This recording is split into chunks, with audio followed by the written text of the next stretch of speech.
ఆపేస్తే వాళ్ళు రోడ్డు మీద పడాలా? అంటే ప్రభుత్వం ఇంత దీన స్థితిలో ఉంది అని జీతాలు కూడా ఇవ్వలేని స్థితిలో ఉందా మన ప్రభుత్వం? అట్లాంటప్పుడు మేము చేయి చూపించి మేము అది చేస్తాము ఇది చేస్తామని దొంగ హామీగా ఇవ్వడం ఎందుకు? ప్రజల్ని మోసం చేయడం ఎందుకు?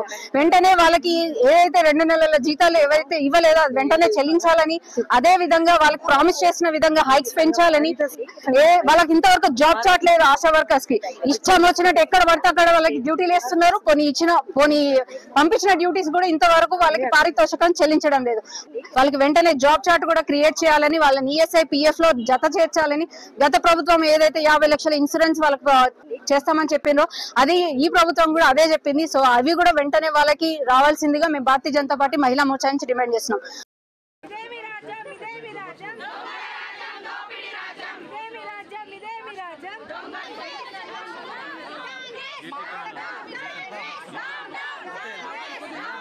హిట్ టీవీ యాప్ ని డౌన్లోడ్ చేసుకోండి. ఇందులో short news, live news, entertainment movies అన్ని అవైలబుల్ గా ఉన్నాయి. Please download hit TV app.